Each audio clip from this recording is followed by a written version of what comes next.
The morning sun filtered through the kitchen curtains as Emma placed a steaming cup of coffee in front of me. She smiled. That gentle, knowing smile that had been my anchor for the past 8 years. Her fingers brushed against mine as she sat down, and I squeezed her hand reflexively, the way I always did. "Big day today," she said softly, her eyes searching mine. "You're going to do great at the interview, Daniel. I know it." I wanted to believe her confidence, but the weight of our circumstances pressed down on my shoulders like a physical burden. 3 years. 3 years since my business had collapsed, taking our savings, our security, and nearly our marriage with it. But Emma had stood by me through every collection call, every maxed-out credit card, every humiliating conversation with my parents when we'd had to borrow money for groceries. "What if they ask about the gap in my employment?" I asked, the familiar anxiety creeping into my voice. "What do I say about?" "You tell them the truth," Emma interrupted gently. She reached across the table and cupped my face in her hands. "You took a risk on yourself. You built something from nothing, and when it didn't work out, you had the courage to start over. Any company would be lucky to have someone with that kind of determination." God, I loved her. Even after everything. After the foreclosure on our first house, after I'd snapped at her during the worst of my depression, after all the dreams we'd had to defer indefinitely, she still looked at me like I hung the moon. "I don't deserve you," I whispered. She kissed my forehead. "Yes, you do. We're a team, remember? For better or worse. And Daniel, the worst is behind us now. I can feel it." 4 hours later, I sat across from Marcus Chen, the VP of Operations at Brightline Solutions, trying not to let my nervousness show. The interview had gone well. Better than I'd hoped. Marcus was impressed with my background in logistics management and seemed genuinely interested in my ideas for streamlining their supply chain operations. "I'll be honest with you, Daniel," Marcus said, leaning back in his chair. "We've interviewed a dozen candidates for this position, but you have something they don't: real-world experience with failure and recovery. That tells me you can handle pressure and adapt when things go wrong. Those are the qualities we need here." When he extended his hand and offered me the position, I felt something I hadn't experienced in years. Hope. Real, tangible hope for the future. I called Emma from the parking lot, my hands shaking as I held the phone. "I got it," I said when she answered. "Emma, I got the job." Her shriek of joy made me pull the phone away from my ear, and then she was laughing and crying at the same time. "I knew it! Daniel, I knew it! Oh my God, I'm so proud of you!" That night, we celebrated with a bottle of wine we couldn't quite afford and takeout from the Thai restaurant where we'd had our first date. Emma had put on the blue dress I loved, the one she saved for special occasions, and lit candles around our small apartment. "To new beginnings," she said, raising her glass. "To you," I countered. "Emma, I couldn't have survived the last few years without you. You know that, right?" Her eyes glistened with tears. "We survived it together. That's what marriage is, Daniel. You'd do the same for me. Always," I promised, and I meant it with every fiber of my being. The first few weeks at Brightline Solutions passed in a blur of orientation sessions, training modules, and getting to know my new team. The work was challenging but manageable, and for the first time in years, I felt like myself again. Competent, capable, valued. Emma noticed the change immediately. I came home with energy instead of exhaustion. We started making plans again, small things at first, like which furniture we'd buy once we'd saved enough, or where we might go for a weekend getaway in the fall. She'd started talking about children again, tentatively, her eyes watching my face for any sign of the panic that used to rise when the topic came up during our struggling years. "Maybe next year," I'd said, and she'd smiled so brightly that I'd pulled her into my arms and held her tight, imagining what our life might look like with a little one running around. I was happy, genuinely happy, and I should have recognized that for the gift it was. But happiness, I would learn, can make you careless. Sophie Martinez joined our department on a Tuesday in late April. I remember because it was Emma's birthday, and I'd taken a long lunch to meet her at her favorite cafe downtown. We'd shared a dessert, and she'd laughed at my terrible attempt to sneak frosting onto her nose. That afternoon, when I'd returned to the office still smiling, Marcus had called me into the conference room. "Daniel, this is Sophie Martinez. She'll be taking over the vendor relations portfolio. Sophie, Daniel's our supply chain specialist. You two will be working together pretty closely." Sophie was attractive. I'd noticed that immediately, though I'd tried not to. She was probably in her early 30s, with dark hair pulled back in a professional ponytail and sharp, intelligent eyes that seemed to take in everything at once. She extended her hand with a confident smile. "Nice to meet you, Daniel. Marcus has told me great things about your work here." "Welcome to the team," I said, shaking her hand. "Let me know if you need anything as you're getting settled." For the first month, our interactions were entirely professional. We'd email about vendor contracts, attend the same meetings, occasionally grab coffee from the break room at the same time, and exchange pleasantries about the weather or weekend plans. I mentioned Emma often.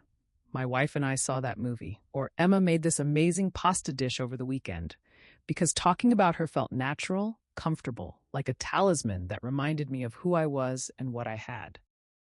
Sophie was easy to work with, efficient and creative in her approach to problem solving. When we had to stay late one evening to prepare a presentation for a client meeting, she'd ordered pizza and made a playlist of 90s rock that we'd both grown up listening to. We'd talked about music, about the differences between growing up in Texas, her versus Virginia, me, about the absurdity of corporate jargon. It was harmless, just two colleagues getting along well. That's what I told myself. The shift happened so gradually that I didn't recognize it until it was too late. Sophie started stopping by my desk more often, sometimes with legitimate questions, sometimes just to chat. I found myself looking forward to those interruptions, to the easy banter and the way she laughed at my jokes. Emma laughed at my jokes too, but with Sophie, it felt different. New. Exciting in a way that married life, with all its comfortable familiarity, wasn't. "Your wife is lucky," Sophie said one day, after I'd mentioned that Emma and I were planning a trip to Savannah for our anniversary. "Not many guys care about that romantic stuff anymore." "I'm the lucky one," I'd replied automatically, but I'd felt a small thrill at the compliment nonetheless. Looking back, that should have been my first warning sign, but I ignored it. By early summer, Sophie and I had fallen into a routine. We'd arrive at work around the same time and walk from the parking lot together. We took our lunch breaks simultaneously, often grabbing sandwiches from the deli across the street and eating in the courtyard outside the office building. Our conversations had evolved from work-related topics to more personal territory: her recent divorce, my years of business failure, our dreams and disappointments. "It's nice," Sophie said one day, "to have someone who actually listens. My ex-husband never did. He was always somewhere else, mentally." "Emma's a great listener," I said. But even as the words left my mouth, I realized I couldn't remember the last time I'd really talked to Emma about anything deeper than our daily routine. When had that changed? The truth was, Emma and I had fallen into a comfortable pattern. We were partners, yes, and we loved each other. But somewhere along the way, we'd stopped being curious about each other. We'd stopped surprising each other. The passion that had once defined our relationship had mellowed into something gentler, steadier. And I hadn't thought anything was missing until Sophie arrived with her laughter and her attention and the way she looked at me like I was interesting. The text messages started innocently enough. Sophie sending me an article about supply chain management with a note. "Thought you'd find this interesting." Me responding with my thoughts, her replying. The conversation continuing into the evening, then late into the night. Emma noticed my phone lighting up more frequently but never questioned it. Why would she? She trusted me completely.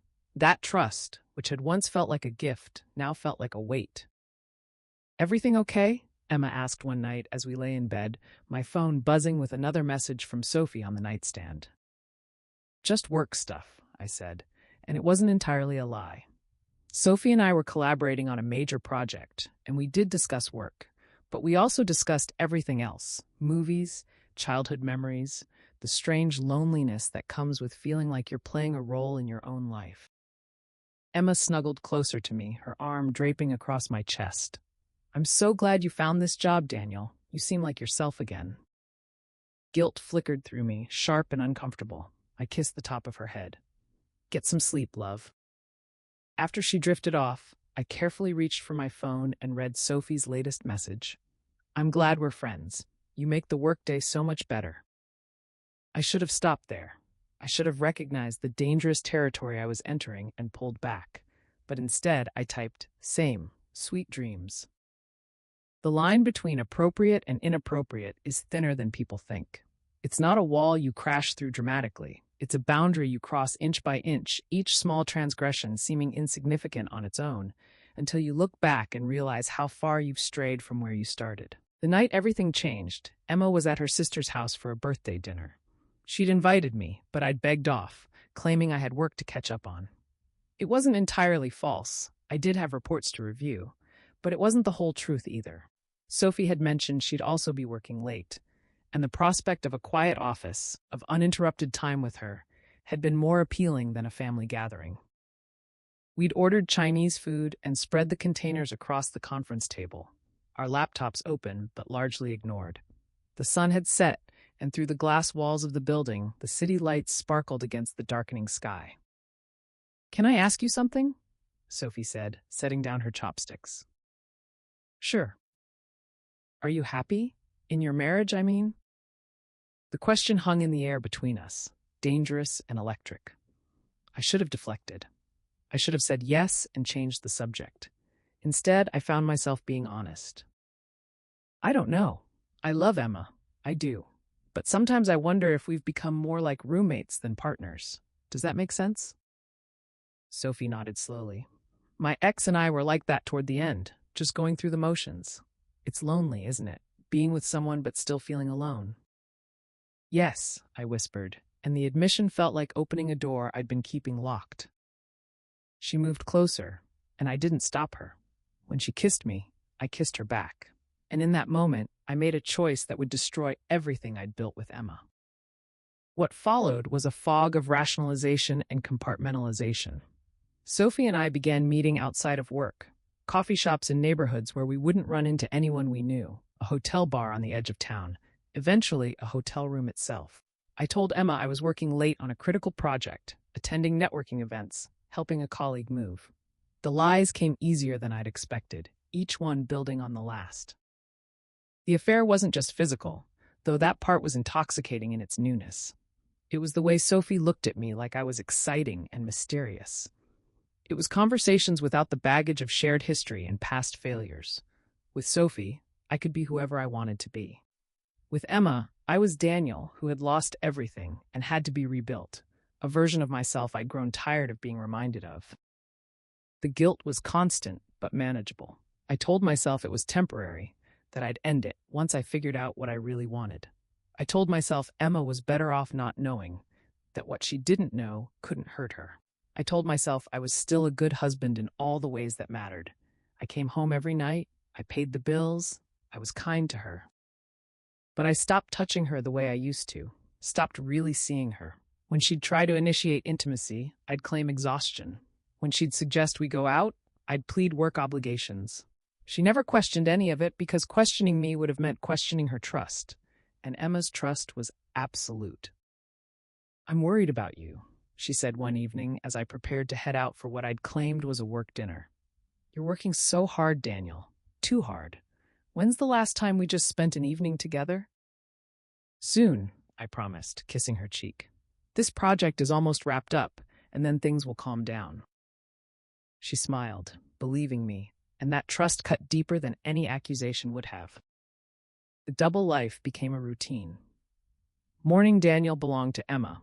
I'd make her coffee, kiss her goodbye, tell her I loved her. Daytime Daniel belonged to Brightline Solutions, pretending to be a dedicated employee while stealing moments with Sophie between meetings. Evening Daniel belonged to whoever I was lying to that night, Emma or Sophie, sometimes both.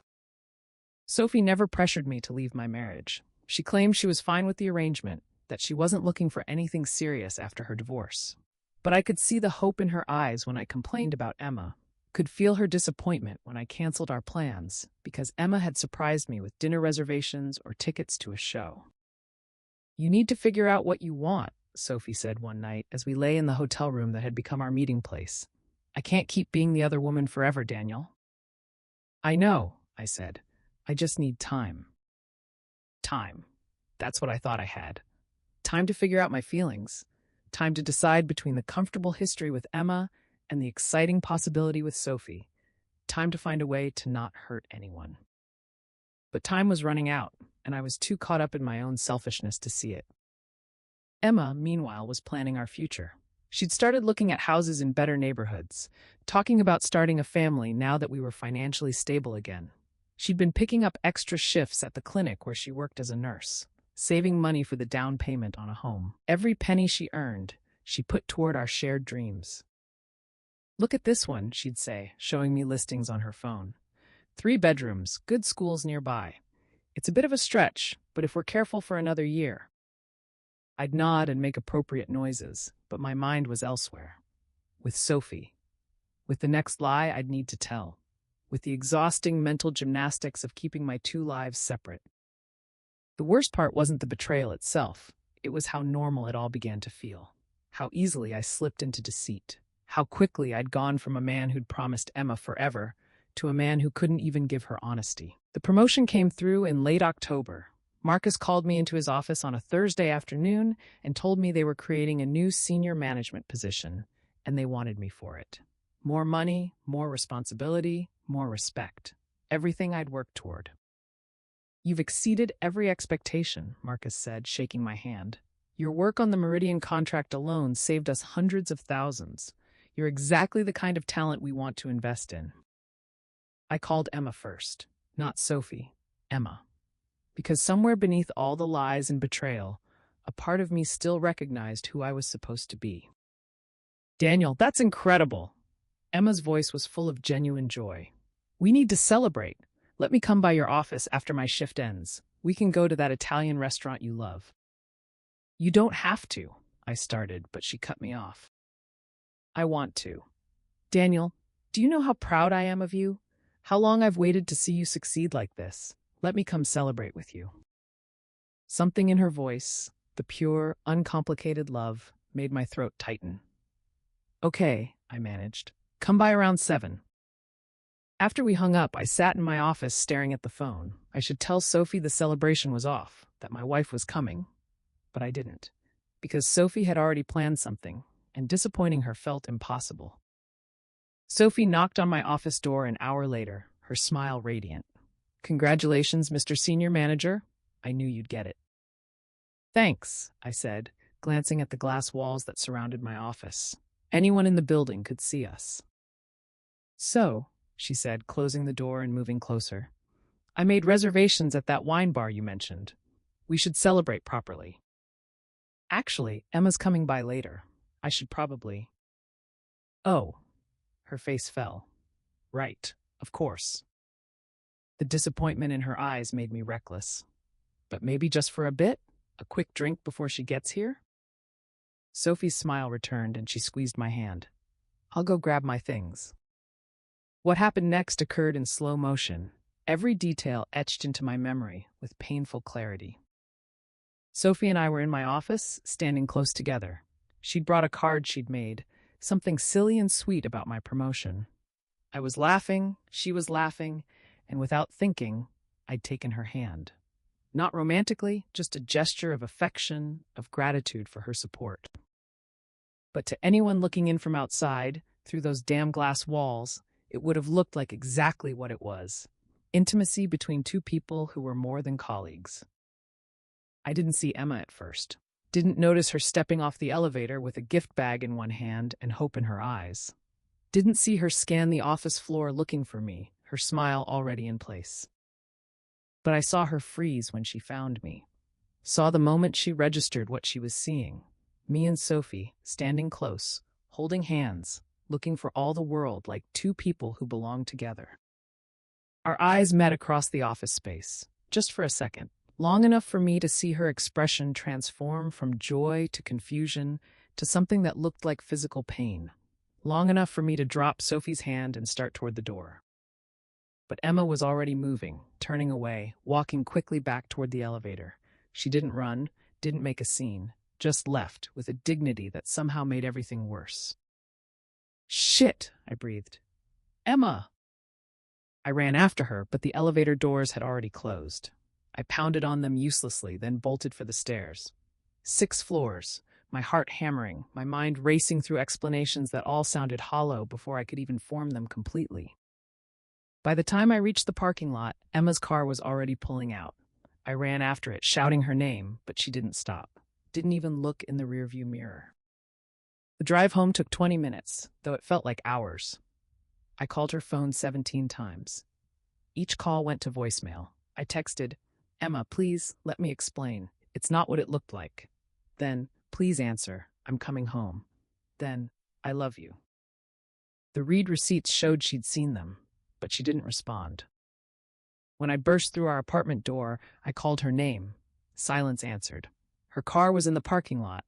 I'd seen it, but the apartment felt empty in a way that had nothing to do with whether anyone was physically present. And then I saw the envelope on the kitchen table, my name written in Emma's careful handwriting. Beside it, her wedding ring. My hands shook as I picked up the letter. For a long moment, I just held it, afraid of what it would say, afraid of seeing my betrayal reflected back at me in her words. But finally, I opened it. The letter was 3 pages, front and back, every word a knife. "Daniel, by the time you read this, I'll be at my sister's house. I don't want you to come there. I don't want you to call. I need time to think, and I need you to respect that. I want to be angry. I want to scream at you, to break things, to make you feel even a fraction of the pain that's tearing through me right now. But mostly, I'm just sad. Sad for us, for the future I thought we'd have, for the man I thought you were. The hardest part isn't seeing you with her. It isn't even the affair itself, though that hurts more than I can put into words. The hardest part is realizing that you've been lying to me for months, maybe longer. All those late nights working, all those times you pulled away when I tried to be close to you, all those moments when I felt you drifting, and I told myself I was imagining things. You were with her, thinking about her, choosing her. I trusted you, Daniel, completely, blindly. Even when my sister said I should check your phone after you started working late so often, even when my best friend said you seemed distant, I defended you. I told them they were wrong, that we'd been through too much together for you to ever betray me that way. I told them you were just stressed from the new job, that we were fine. What a fool I was. Do you remember what you said to me the night before your interview? You said you didn't deserve me. I told you that you did, that we were a team. But you were right, Daniel. You don't deserve me. Not because you're not good enough, but because you chose to become someone who doesn't deserve to be trusted. I stood by you through everything. When your business failed and you were so depressed you couldn't get out of bed for days, I held you and told you it would be okay. When we lost the house and had to move into this tiny apartment, I never once blamed you. When your parents said cruel things about your failures, I defended you. When we had to survive on my nurse's salary alone, eating ramen and skipping date nights because we couldn't afford them, I never made you feel small. I loved you through the worst version of yourself. And the moment things got better, the moment you didn't need me to hold you up anymore, you betrayed me. Did you ever love me? Or was I just useful during the hard times? Someone to pay the bills and boost your ego until something better came along? I keep thinking about all the nights I picked up extra shifts, working 12-hour days to save money for our future, for the house we were going to buy, for the children we were going to have, for the life we were building together, and you were spending that time with her. I keep thinking about all the times you said, "I love you," while you were lying to my face. How does someone do that? How does someone kiss their wife goodbye in the morning, spend the day with another woman, and then come home and pretend everything is normal? The worst part is that I still love you. God, I hate that I still love you. After everything, there's a part of me that wants to forgive you, that wants to believe you'll change, that wants to fight for our marriage. But I know that would be another mistake, because a man who truly loved me wouldn't have done this in the first place. You didn't just cheat on me, Daniel. You looked me in the eye every day and lied. You let me plan our future while you were destroying it. You let me trust you when you knew that trust was built on lies. I've spent the last few hours crying. Then I did something I've never done before. I looked through your phone. You weren't careful. The messages to Sophie were all there. The hotel reservations, the "I miss yous," and the intimate conversations that should have been between us. What broke me wasn't the sexual stuff, though that hurt. It was the emotional intimacy. The way you talked to her about your dreams and fears and frustrations. Those were things you stopped sharing with me months ago, and I thought it was because you were stressed from work. But no, you were just saving all of that for her. You made me feel crazy for sensing something was wrong. You made me feel needy for wanting your attention. You made me feel guilty for questioning why you were always on your phone, all while you were carrying on a whole separate relationship behind my back. I don't know what happens next. I don't know if I'll file for divorce or if I'll try to work through this. I don't know anything right now except that I can't be near you. I can't look at you without seeing you with her. I can't hear your voice without wondering which parts are lies. My sister says I should take you for everything in the divorce. My friends say I should blast you on social media, make sure everyone knows what you did, but I won't do any of that. Not because you deserve my discretion, but because I deserve my dignity. I'm leaving my ring because it doesn't mean anything anymore. You broke every promise it symbolized. You took the sacred trust of marriage and you shattered it for what? For excitement? For an ego boost? For sex? Was it worth it, Daniel? Was she worth losing me? You'll probably try to rationalize this. You'll tell yourself we were growing apart anyway, that our marriage was stale, that I don't understand you anymore. You'll make yourself the victim of circumstance rather than the author of your own choices. But don't insult me further by pretending this is anything other than what it is, a betrayal, pure and simple. I want you to know that I won't let this destroy me. It hurts now. God, it hurts so much I can barely breathe, but I will survive this. I survived losing our house, losing our savings, losing our dreams. I can survive losing you too. The difference is, those other losses weren't your fault. This one is. I hope she's worth it, Daniel. I hope when you're with her, you don't think about what you lost. I hope you can live with yourself, knowing that you had someone who loved you unconditionally, someone who stood by you through the darkest times of your life, and you threw it all away. As for me, I'll heal, eventually. And someday I'll find someone who actually deserves my trust, someone who doesn't take my loyalty for granted, someone who doesn't look at commitment as a cage, but as a gift. I hope you learn from this. I hope you become a better person. Not for me. I'm done caring about your growth, but for whoever comes next. Though honestly, I pity any woman who trusts you now. Goodbye, Daniel. The woman who loved you, Emma. I read the letter 3 times, each pass revealing new layers of pain I'd caused. My hands were shaking so badly by the end that I could barely hold the pages. She was right about all of it. Every accusation, every observation, every question that had no good answer. I had betrayed her in the worst possible way, and I'd done it consciously, deliberately, with full knowledge of what it would cost if she ever found out. I called her. The phone rang once before going to voicemail. She'd rejected the call. I tried again. Same result. I texted, "Please, let me explain. I'm so sorry. I love you." No response. I drove to her sister Rachel's house. Rachel answered the door, and the look on her face, pure contempt, told me Emma had told her everything. "You need to leave," Rachel said coldly. "Now." "I need to talk to Emma. I need to apologize, to explain."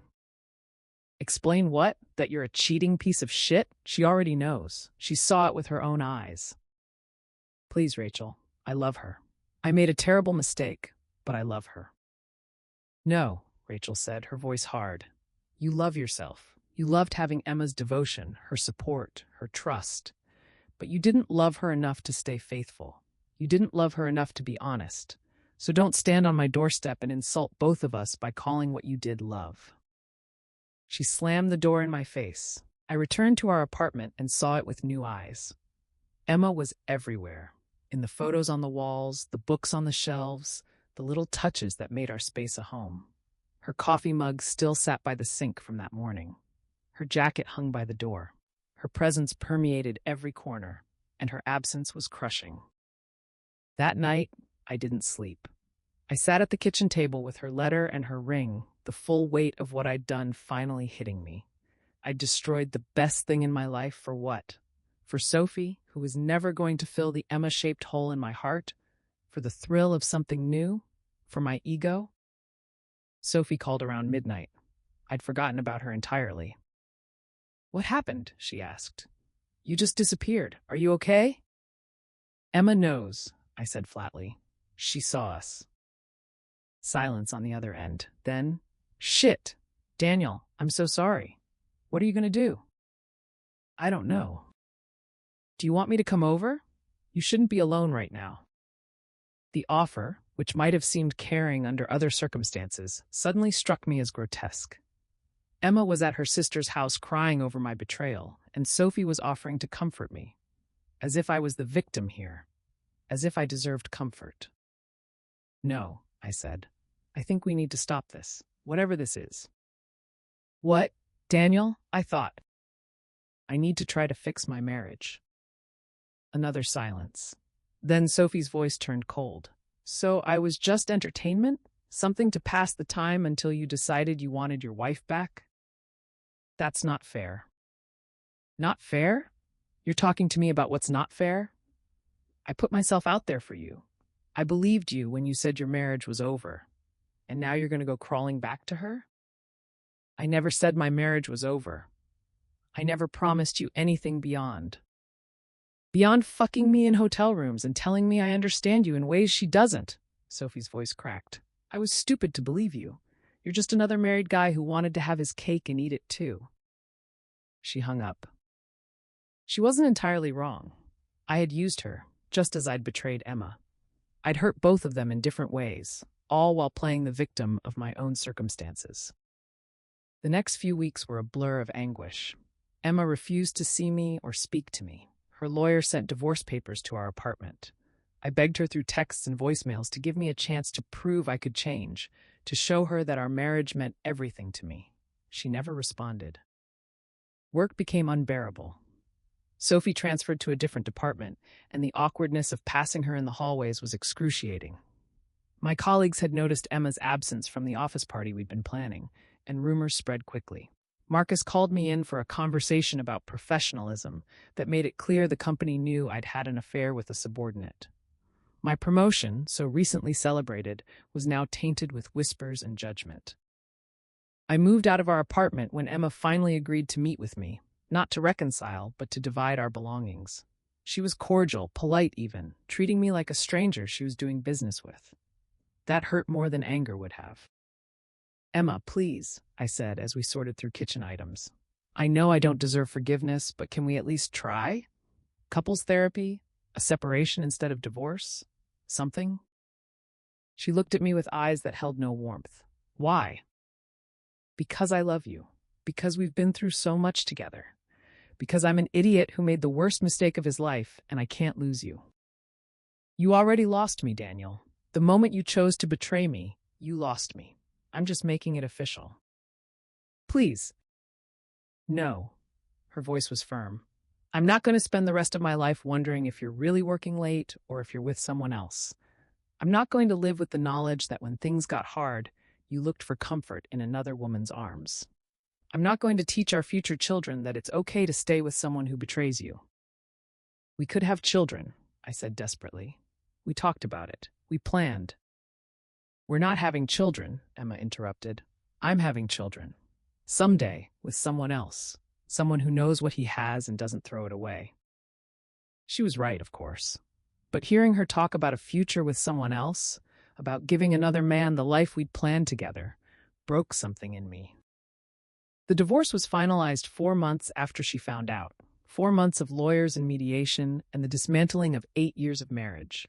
Emma was fair in the settlement, taking only what she was entitled to and not trying to hurt me financially. Even in leaving me, she showed more grace than I'd shown her in our entire marriage. The day the divorce was final, I sat in my new apartment, a sterile one-bedroom that held none of Emma's warmth, and finally allowed myself to fully process what I'd done. I'd had everything. A woman who loved me unconditionally, who supported me through my worst failures, who believed in me when I didn't believe in myself. And I'd thrown it away for an affair that hadn't even lasted 6 months. Sophie and I never spoke again after that night on the phone. I heard through office gossip that she'd started dating someone from accounting, and I was glad for her. She deserved better than what I'd offered her. As for Emma, I saw her once more, about a year after our divorce. I was at a restaurant with coworkers, and she walked in with a man I didn't recognize. He was tall, well-dressed, and the way he looked at Emma, with reverence and attention, reminded me of how I used to look at her. Used to, before I'd stopped seeing her as a person and started seeing her as a guarantee. She saw me across the restaurant. For a moment, our eyes met. She gave me a small nod, not friendly, not hostile, just acknowledgement, and then turned her attention back to her date, laughing at something he'd said. She looked happy, genuinely happy, and I realized that she was better off without me. I never remarried. I dated occasionally, but I never let anyone get too close, because I knew the truth about myself now. I was capable of destroying the very thing I claimed to cherish most. And that knowledge, that certainty of my own capacity for betrayal, was something I couldn't inflict on anyone else. Sometimes, late at night, I still think about Emma. About the morning she made me coffee before my interview, about her absolute belief that I would succeed, about the way she loved me when I was at my lowest. I think about the house we never bought, the children we never had, the life we never lived. And I think about the letter she left me, the one I still keep in a drawer, the one that ends with, "Goodbye, Daniel." She was right about everything in that letter, but especially about this. I had someone who loved me unconditionally, who stood by me through the darkest times of my life. And I threw it all away. The end.